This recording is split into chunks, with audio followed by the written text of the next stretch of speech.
Turasubiye kubaha ikaze kuri YouTube channel muri ca kiganiro c'amateka ibikorwa n'ivyaranze abanyapolitike b'u Burundi. Mu kiganiro c'uno munsi tubashikiriza amateka ibikorwa n'ivyaranze abantu batanu batewe iteka ryo kurongora u Burundi ariko bahuye n'ibibazo byagerageje kubatembagaza mu gihe baba bari hanze y'u Burundi. Bamwe baragize amahigwe umugambi wo kubatembagaza urananizwa, hari n'abandi vyakunze ubutegetsi burabajana. Abo bantu ni bande? Ivyo biyo biteroshe vyababaye ko ryari. Abo bantu sabandi uwa mbere numwami wa kane numwami mwambutsa wa kane bangira icenge yakuwe ku ngoma n'umuhungu wiwe umuganwa Samuragwa Karori Ndizeye kwa munani mukakaro 1966 mu gihe umwami mwambutsa yari mu Busuwisi aho yari amaze amezi 9. Ugira kabiri numwami ntare wa gatanu Karori Ndizeye yakuwe ku ngoma n'umushikirangoma wiwe wa mbere Michel Micombero kwa 28 Munyonyo 1966 mu gihe umwami yari mu rugendo i Leopoldville muri Kongo. Wa gatatu ni President Jean Baptiste Bagaza yakuwe ku butegetsi n'abasirikare barongowe na Major Pierre Buyoya kwa gatatu Nyakanga 1987 mu gihe President Bagaza yari mu nama Quebec muri Canada. Ugira kane ni President Pierre Buyoya yarahatswe gutembagazwa n'abasirikare barongowe na Lieutenant Gaston Pasteur na Karutimana kwa 18 Ndamukiza 2001 mu gihe President Buyoya yari mu rugendo iri Breville muri Gabon aho yari yagiye guhura n'umukuru wa CNDD-FDD Jean Bosco Ndayikengurukiye. Ugira gatanu ni President Pierre Nkurunziza yahatswe gutembagazwa n'abasirikare barongowe na General Godefroid Niyombare kwa gatatu Rusami 2015 mu gihe President Nkurunziza yari mu nama Dar es Salaam muri Tanzania. Abami n'abaperezida bose bagiye baradutwara bamanye ico kibazo. Ubwo ko sohotse nzogaruka impore. Ubwo abasigaranye igihugu bazombera bizigigwa.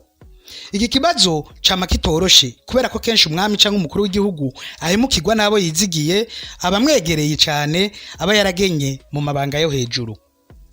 Ikimenyamenya nuko igihe cyose umugambi wo gutembagaza ubutegetsi wakozwe n'abategereye umwami canke president ataco washitseko mu gihe abakuwe bose bigakunda babikorewe nabo bizeye. Kuwa munani mukakaro 1966 umwami mwambutsa yari mu Busuwisi aho yari amaze amezi 9. Igihugu yagitwarira Buyaya kuva aho mwijoro ry'uwa 18 rishiruwa 19 gitugutu 1965 abasirikare n'abajandarme bakunze kwitwa ko barabahutu barongowe na Kapitene Antoine Serukwavu bagerageje itembagazwa rya mbere ry'ubutegetsi mu Burundi. Iryo joro Imana yarakinze umwami arabinyegeza baramubura mu ngoro yiwe. Bukeye umwami yoba yahungiye muri Kongo avuye yagaruka i Bujumbura acayira indege mujani Buraya yarinza kugwa ku ngoma atagarutse mu Burundi. Mu kiringo c'amezi 9 kurongora igihugu n'ivyari vyoroshe. Maze muri ntwara n'igihumbi 1966 umwami yizera umuhungu wiwe w'imyaka 18 n'amezi umuganwa Karori Ndizeye amugena kuba Samuragwa w'ingoma y'u Burundi yongera muzeza gucungera ibiraba igihugu byose. Samuragwa yagiye ku mohe y'abari banyegeje umugambi wo gufuta ubwami ariko bakibwira ko abarundi batotahura gutembagaza umwami wabo maze basaba Samuragwa gukura se. Aho intumbera yari uko abarundi babona ko bishoboka gukura umwami. Niho kuwa munani mukakaro 1966 umwami mwambutsa yumigwa atambagajwe n'uwo yivyariye. Nuko ubutegetsi bwa mbere bwatembagajwe kuva Burundi bwikukiye. Umwami mwambutsa ntiyagerageje gutaha yahisemo kuguma mu buhungiro mu Busuwisi. Kwa 28 Munyonyo 1966 umwami ntare wa gatanu Karori Ndizeye yari mu rugendo mu gihugu ca Republika Iharanira Demokarasi ya Kongo aho Lieutenant General Joseph Désiré Mobutu yahimbaza umwaka yari amaze ku butegetsi. Umwami yagiye muri Kongo azi ko imigenderanire yabe n'umushikirangoma wa mbere wiwe itifashe neza. Kuwa 9 Munyonyo 1966 umwami yari yagerageje kuja ku radio y'u Burundi kugira ashikiriza ijambo abarundi kwabogoje umushikirangoma wa mbere Michel Micombero abasirikare bacunze radio barankiye umwami kuyinjira. Ariko naho vyari bimeze gutyo umwami ntiyibaza ko hari uwo kubahuka kumutembagaza na cyane cyane umushikirangoma wa mbere yishiriyeho. Kuwa 28 Munyonyo 1966 abasirikare barungitswe mu bibanza byose bihambaye vy'igihugu, abantu bose bategekwa gutaha mu mihana. Mu nyuma ijwi ry'umushikirangoma wa mbere Kapitene Michel Micombero ritangaza mu radio y'igihugu ko Karori Ndizeye atakira umwami w'u Burundi, ko Burundi buhindutse republika, ko Kapitene Michel Micombero ariwe mukuru w'igihugu kuva uwo munsi, kandi ko agiye gufatanya kurongora igihugu n'umugwi w'abasirikare bise Conseil National de la Révolution. Leopoldville Kinshasa y'ubu hari kure y'u Burundi, kandi nivyo ari vyoroshe kwiyunguruza. President Mobutu nawe asa n'uwari yarabivuganye na Kapitene Michel Micombero bahuriye i Addis Abeba muri Ethiopia mu ntango za Munyonyo 1966. Umwami Karori Ndizeye ntiyashoboye kugaruka mu Burundi, yahisemwo guhungira mu Budagi. Kuwa 3 Nyakanga 1987 President Jean Baptiste Bagaza yari mu nama y'abakuru b'ibihugu bivuga igifaransa i Quebec muri Canada. Imbere yo kugenda, President Bagaza yaricura ko hariho ibitifashe neza, yaragombye gusiba ariko ntivyari vyoroshe. Guhera umunsi wa mbere ashitse muri Canada, ibintu ntivyamworoheye. Imyiyerekano y'abarundi bahungiye muri Canada yagumye imusanga aho yaca hose. Ishavu ryari ryinshi, arakarira gose waserukira u Burundi muri ico gihe Ambassadeur Midonzi. Mu mibonano myinshi yagiye aragirana n'abategetsi batandukanye, na cyane umushikiranganje wa mbere w'Ubufaransa Jacques Chirac, naho nyene icuka cari kibi cyane kuko bose bamubaza ibijanye n'amasengero ya Ecclesia Katolika yari kwaragugara. Kuwa 3 Nyakanga 1987 niwe yaronka inkuru y'incamugongo ayihawe n'umukuru w'iperereza w'ico gihe Colonel Ndabaneze, amumenyesha ko abasoda batoyi bagumutse kandi ku butegetsi bari kubabuha Major Pierre Buyoya. Yari inshuti, yari ntwanzangabo ivuga make cyane ariko ikundwa n'abasirikare bato bato. Yaratinyitse mbere benshi bamubonamwo president kuva gifise amapete mato.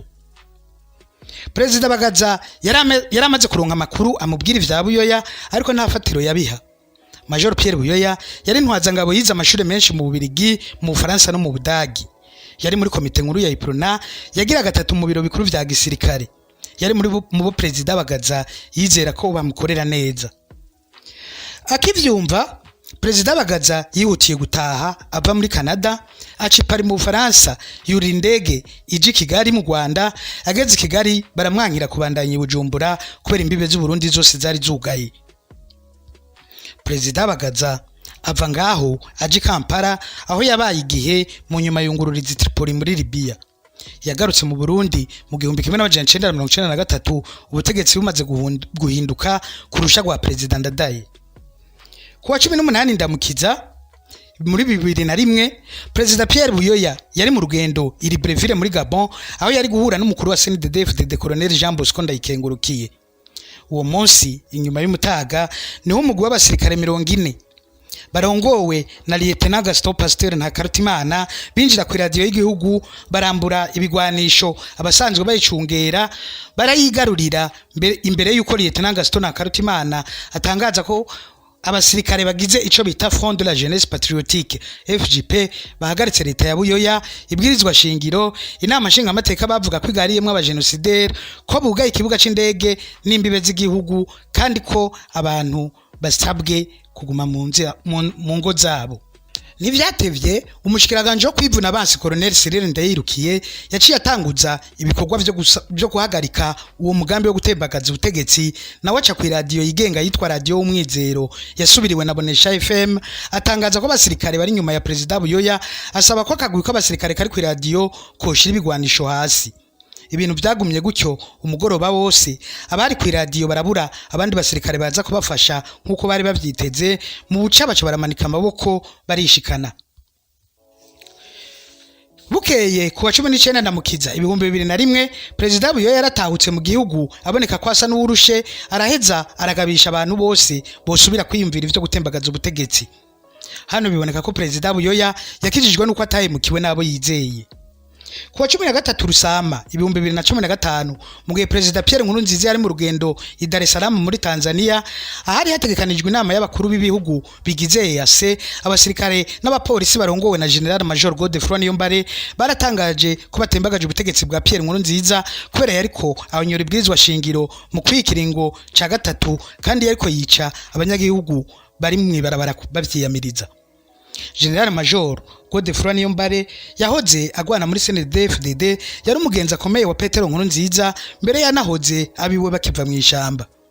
Yararongoye ibiro bikuru vya gisirikare kuva muri 2009 gushika mu 2013, yarakoze mu biro vy'umukuru w'igihugu chargé de mission, yaraserukiye Burundi muri Kenya, yaranarongoye iperereza ry'u Burundi hagati ya Munyonyo 2014 na Ruhuma 2015. Kuwa 18 Ruhuma 2015 General Niyombare yarabogojwe mu mabanga yo kurongora iperereza ry'u Burundi inyuma ya raporo y'impapuro 15 yandikiye President Nkurunziza amwereka ingaruka z'ikiringo ca gatatu ku Burundi no ku mugambwe CNDD-FDD. Kuwa 15 Rusama 2015 abashatse gutembagaza ubutegetsi bari yemereye ko umugambi wabo wapfuye, abatari bake baca barahagarikwa, abandi barahunga. President Nkurunziza nawe aratahuka yinyegeje.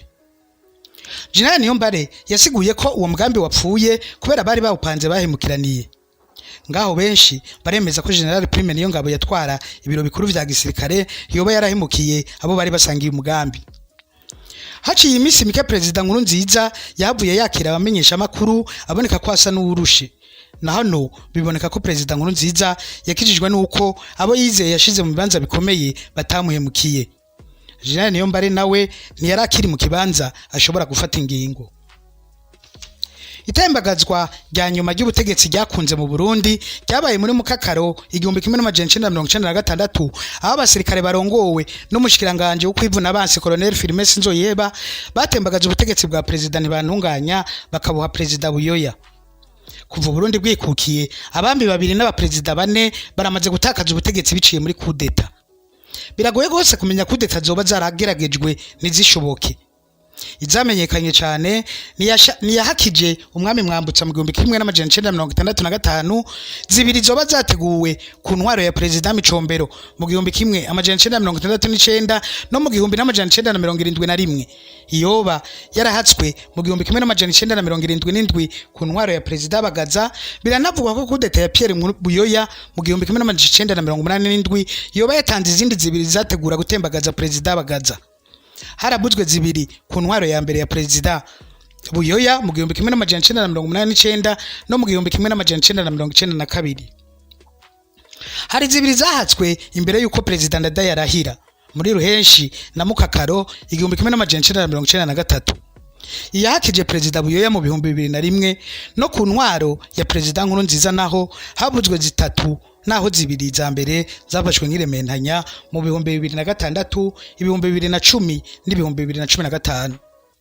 Ikiboneka nuko coup d'etat zashobotse zakozwe n'abizigirwa umwami canke b'umukuru w'igihugu, kandi zikunda gushika mu gihugu hari impari zikomeye be no kudadaza kudasanzwe kwatwara canke mu gihe c'umwiheburo munini w'abanyagihugu. Uhenda Barundi nubabwira ko coup d'etat zikogwa nabo mu bwoko kanaka. Nkurunziza niwe yakunda kuvuga ati akari mu mpene niko kari mu ntama. Nta mutegetsi n'umwe yo kwibwira ko ivyo bidashobora kumushikira, ahubwo abatwara bogerageza kurinda Uburundi ibihe bene ivyo vy'impari n'umwiheburo, maze bakama biteguriye kumbiriza abana bose b'u Burundi no gutora umuti w'ibibazo hakiri kare. Aha niho harangiriye ikiganiro c'amateka, ibikorwa n'ivyaranze abanyapolitike b'u Burundi.